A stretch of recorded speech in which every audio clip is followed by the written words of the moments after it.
Bonjour à tous, ici Piero San Giorgio. Vous vous souvenez lors de ma vidéo pour les vœux, je vous ai parlé de la possibilité de me poser des questions tarifées à 50 euros sur Patreon. Alors, je précise, il ne s'agit pas de payer 50 euros pour me dire salut, ça va, ça y est, ça fait une question. Non, c'est en fait un sponsoring de questions auxquelles je réponds publiquement. En voici la première. Euh, un, un de mes contacts donc me pose une question. Alors c'est un Américain. Il me la pose en anglais. Et je vais y répondre. Et donc, ça permet de partager les réponses. Et donc, quand vous posez la question, je m'engage à y répondre en fait en public. Donc, ce n'est pas une réponse privée. À moins que vous souhaitiez avoir un entretien privé avec moi. Dans ce cas-là, eh ben, ça fait partie de mes activités de conseil. Alors voilà, alors je la traduis au vol parce elle est en anglais. Donc je dis cher Pierrot, j'apprécie ton travail. J'ai lu Survivre à l'effondrement économique et je suis familier avec la plupart des écrivains. Il mentionne Martenson, Kunstler, Greer, Orlov, etc. Et je pense que la décennie qui arrive sera celle où l'effondrement de l'Occident aura lieu. Je vis aux États-Unis, je suis d'origine euh, européenne, anglaise et allemande, j'ai 39 ans, et je suis marié à une femme indienne, donc de première génération, mais athée, bien que ses parents soient hindous. Et donc elle est très américanisée. Elle est médecin et je suis d'une profession libérale, je ne vais pas dire son métier. Nous vivons une vie typique de la classe moyenne dans un milieu périurbain sur un terrain ça fait 10 000 mètres carrés et nous avons un jardin et des fruits, des arbres fruitiers. Alors je précise, ils sont dans une région euh, plutôt rurale, hein. Et nous avons deux enfants, 4 et 7 ans. Mes enfants ont une apparence plutôt européenne, mais ont la peau assez foncée comme des Méditerranéens, Siciliens ou Arabes, ils mentionnent. Alors j'ai mentionné j'ai dit à mon épouse que en cas de période difficile, il faudra peut-être qu'ils se présentent, qu'ils se, qu'ils se, qu'ils se déclarent plutôt comme des Italiens ou des Grecs en espérant qu'il n'y ait pas trop de racisme. Euh, en y réfléchissant, peut-être mon mariage interethnique a été une erreur ou une mauvaise idée. Mais nous étions jeunes et nous nous aimions, et en fait je l'aime toujours, elle est belle et intelligente, et aussi mes enfants le sont. Je suis prêt à mourir pour ma famille, et donc je ne les abandonnerai pas. Et as-tu un conseil pour ma situation? Voilà. Alors, tout d'abord, je pense qu'il n'y a pas de raison de regretter. Lorsqu'on aime quelqu'un, on l'aime pour qui il est, on l'aime pour la personnalité et donc aussi euh, la, la, la, la, la, la- son héritage, si on veut. Et donc moi, je pense qu'il ne faut pas regretter, enfin, ça ne sert à rien de dire s'il devait y avoir un effondrement économique et s'il devait y avoir des problèmes ethniques, à ce moment-là, je regrette. Non, tu t'es marié, tu as fait des enfants, et je suis sûr qu'ils sont très bien, etc. Première remarque. Deuxième remarque, en fait, les femmes indiennes sont très belles et génétiquement, elles sont assez proches des Européens, puisque nous sommes en fait des cousins. Nous sommes de la même souche indo-européenne qui va en gros de Brest à Delhi. Et nous avons en fait dans cette couche qui va donc, voilà, de l'Europe, qui traverse la Russie, on va dire la Russie blanche, et puis qui redescend jusqu'à l'Inde, en passant par la Perse, le Pakistan, etc., en fait des génétiques communes. Alors les cultures sont très différentes, évidemment, puisque ça fait probablement 10-15 000 ans que nous nous sommes séparés, voire bien plus, mais enfin, nous sommes des cousins proches, alors que par exemple, les Arabes, c'est déjà beaucoup plus éloigné, et les Asiatiques sont plus proches par exemple, des Indo-Européens, ou que les Africains, où nous avons été séparés probablement il y a 60 000 ans, voire plus. Ok. Euh, donc déjà, mon conseil serait de dire ne sois pas honteux et au contraire, je veux dire, l'amour c'est quelque chose entre individus. Alors évidemment que je pense qu'il est plus sage, comme me disait mon grand-père, de marier, d'épouser des hommes et des femmes, respectivement, qui sont de votre ethnie et même de votre région, parce que ça vous permet, et de votre classe sociale et de votre culture, parce que ça vous permet d'avoir plus forte cohésion. Pas en cas d'effondrement économique, tout le temps. Et bon, alors après, on sait aussi que les femmes recherchent des hommes au statut social le plus élevé possible et que les hommes recherchent les femmes les plus belles possibles par rapport à leur statut social. Donc évidemment, un homme, par exemple, qui a un statut social assez bas, va pouvoir trouver dans des pays plus pauvres une femme qui est beaucoup plus jolie par rapport à celle qu'il pourrait avoir avec son statut social dans son pays à lui. Ça, c'est universel et ça fonctionne partout. Par exemple, à Genève, par exemple, nous voyons parfois des couples, on va dire, interraciaux, mais souvent, lorsque, on va dire, l'homme euh, est d'une ethnie qui est considérée en général pour des raisons diverses et variées, mais surtout objectives de réussite, comme étant plus basse dans le statut social, lorsque cet homme est avec une femme d'une autre ethnie qui est considérée pour des raisons objectives de réussite et d'esthétique d'une caste plus élevée ou d'un statut plus élevé de beauté, etc., c'est généralement qu'il est assez riche. Et donc voilà, Genève est un lieu redoutable pour la séduction, car beaucoup d'hommes sont riches parce qu'il y a des riches du monde entier qui y viennent. Donc c'est très très rude la concurrence. Bon, en cas d'effondrement, moi je pense qu'il faut avoir une attitude tout d'abord digne et respectable de son époux et de son épouse. C'est-à-dire que si nous avons choisi, ou si nous n'avons pas eu d'autre choix que d'épouser quelqu'un qui vient d'ailleurs, eh bien, tout d'abord, il faut, je pense, avoir une certaine fierté, un certain amour des origines de cette personne. D'abord pour elle-même, et puis parce que nous fondons une famille avec quelqu'un qui vient d'ailleurs. Encore une fois, je pense que c'est préférable de rester dans sa propre ethnie, de rester dans sa propre culture, mais ce n'est pas une obligation. Aujourd'hui, nous vivons dans ce monde globalisé, cosmopolite, et donc les mélanges arrivent. Alors, ils sont faibles statistiquement, mais enfin, en l'occurrence, pour le cas donc, de ce monsieur, eh bien, il peut être fier, et sa femme surtout peut être fière d'être d'origine d'une ethnie qui est fondatrice et qui est héritière d'une immense civilisation, l'immense civilisation de l'Inde, notamment l'Inde du Nord, qui est une civilisation très ancienne et qui probablement a elle-même hérité d'une civilisation encore plus ancienne dont on n'a que peu de traces, et qui a tout à fait une histoire, une cosmologie, des coutumes, des croyances, une culture extrêmement riche, extrêmement importante. Je veux dire, là, on ne parle pas du pygmée de la brousse du sud du Cameroun. Hein. C'est quand même une civilisation qui a construit des cosmologies poussées, vraiment, c'est éminemment respectable. Je veux dire, le pygmée du Cameroun aussi, mais c'est pas la même chose, c'est pas comparable. C'est un peu, enfin, voilà. Donc, je veux dire, la civilisation indienne, elle est comparable à l'européenne, à la chinoise. C'est quelque chose.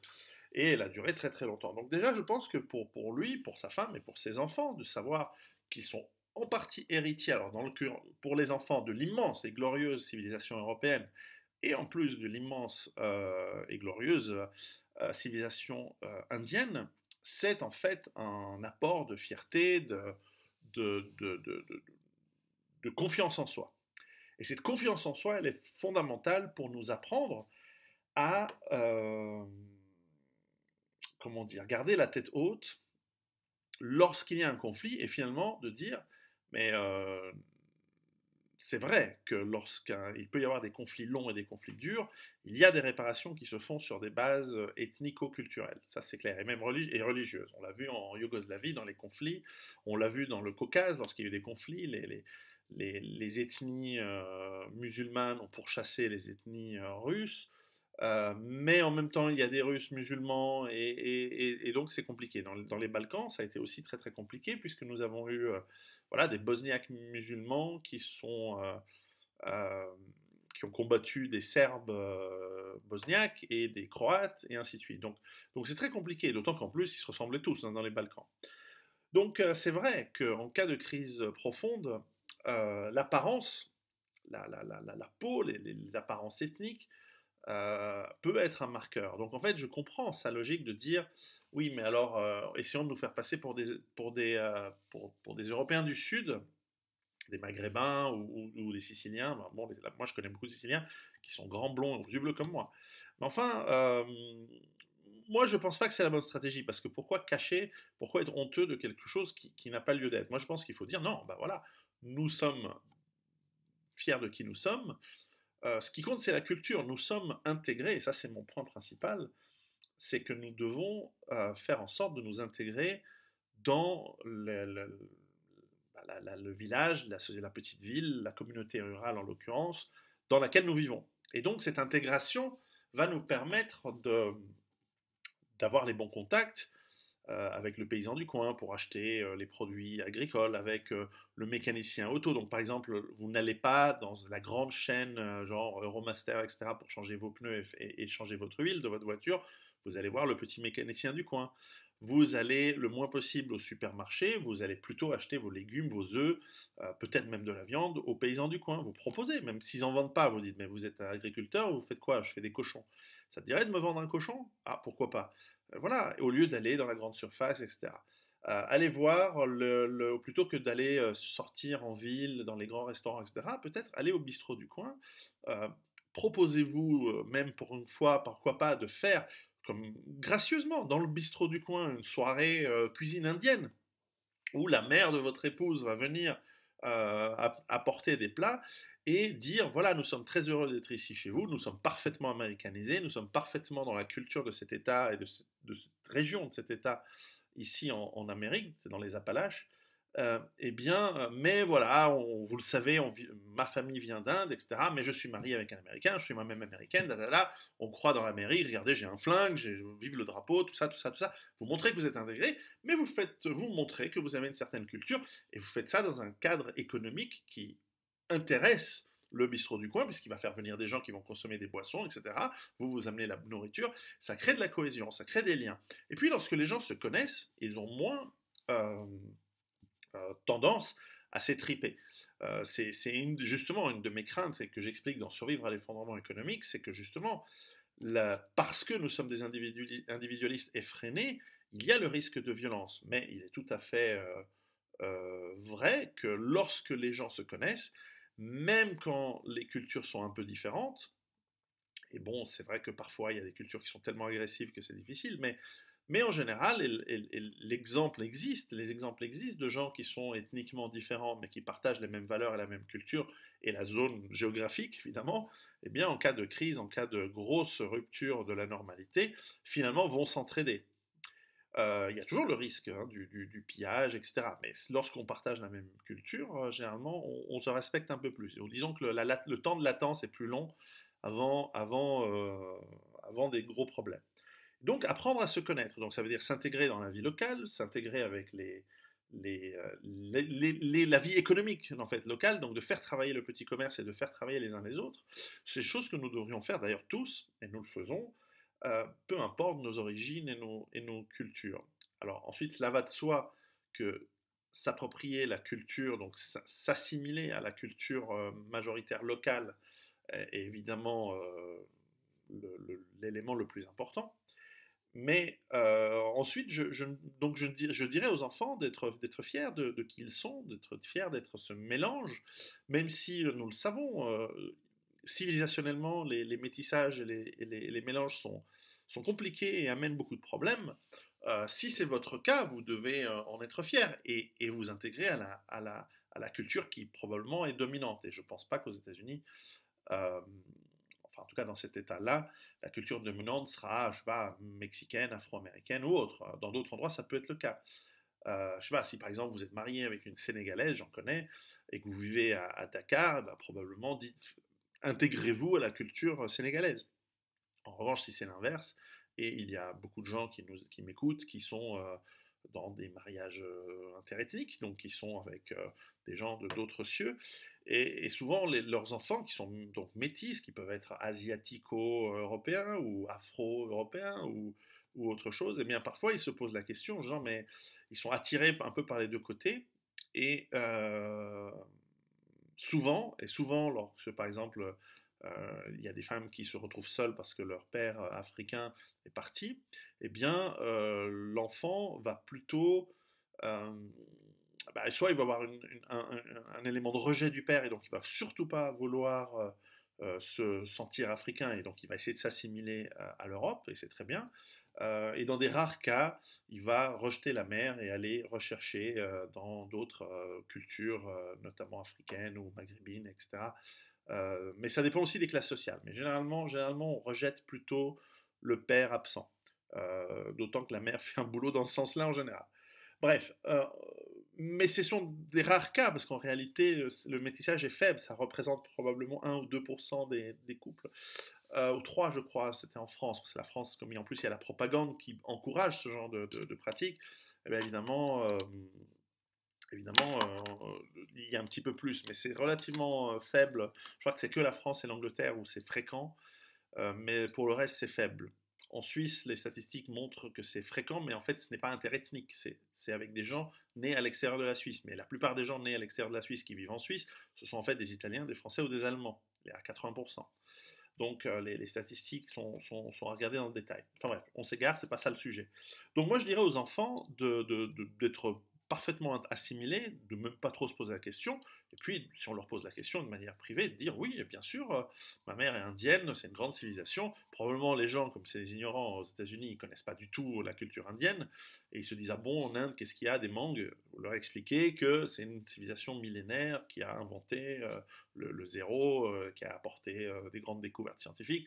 Alors c'est vrai que les 500 dernières années, ils ont été un peu en arrière, mais bon, les Anglais y ont été pour quelque chose. Mais dans l'ensemble, c'est une immense civilisation. Donc, mais après de dire, mais de toute façon, je suis fier de mes origines, mixtes, certes, mais mon père, il est aussi d'ici, et donc je suis très très fier d'avoir des origines américaines, d'origine anglaise, allemande, etc. Et enfin, je suis américain, surtout plus qu'américain, parce qu'aujourd'hui ça ne veut plus rien dire aux États-Unis, je crois, mais je suis de cet État du nord-ouest est des États-Unis, où nous avons une culture locale, regardez, je connais tous les paysans du coin, etc. Je sors avec la fille du paysan, nanana. Et donc s'intégrer à fond, bon là ils sont encore petits, ils sont 4 à 9 ans. Donc c'est encore des enfants, donc laissez-les jouer, et les enfants ils jouent les uns avec les autres et ça va très bien. Et bon, donc je pense qu'il ne faut pas commencer à faire des machinations très spéciales par rapport à ça si vous êtes intégré dans une société. Si en revanche vous vivez dans une petite ville, en l'occurrence, mais ça m'étonnerait, où il y a des ghettos ethniques, comme il peut y avoir dans les grandes villes, comme la plupart des grandes villes aux États-Unis aujourd'hui, bon, là c'est une autre histoire. Là c'est clair que vous devez faire attention aux fréquentations des enfants, avec qui ils fréquentent dans les écoles, et donc faire subtilement attention à ce que les cultures des minorités invasives non assimilées, non assimilables, n'empiètent pas en utilisant ce petit terreau fertile génétique que portent vos enfants. Bon, en l'occurrence, ça me paraît peu probable, puisque étant finalement de mélange européen et indien, c'est loin des cultures à problème. Mais je pense que il faut les laisser jouer, tout en surveillant un petit peu de loin. C'est ce que je fais avec mes enfants, puisqu'on est à Genève. Mes enfants sont dans des écoles multiethniques, donc tant que ça va, mais je surveille. Je fais confiance, mais je vérifie.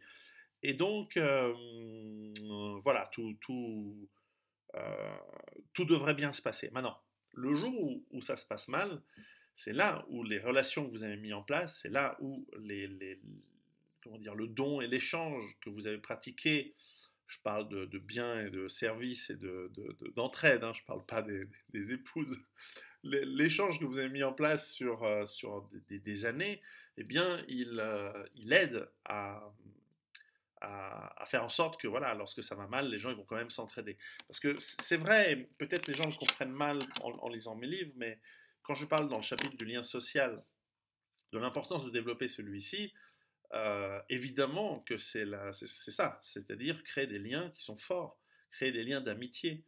Parce que et en plus, si c'est au-delà de ces liens d'amitié, vous avez bâti de la résilience, c'est-à-dire vos stocks de nourriture, votre autonomie alimentaire, votre autonomie énergétique, votre autonomie pour l'eau, etc. Ou en tout cas, vous avez bâti en place des systèmes qui tendent vers ces autonomies, eh bien, à ce moment-là, vous êtes beaucoup moins déjà dans le souci, mais surtout, ça vous permet d'aider les autres. Et le truc du don, c'est que généralement, c'est toujours réciproque le don. Le don, en fait, donner quelque chose gratuitement, ça n'existe pas. Il y a toujours une attente de réciprocité. Si elle n'est pas aujourd'hui, elle sera dans le futur. Et c'est ça qui est bien. Le don est un excellentissime moyen de renforcer les relations. D'ailleurs, c'est bien pour ça qu'on donne gratuitement à nos enfants, aux membres de notre famille, à nos amis, du temps, des services, de l'aide.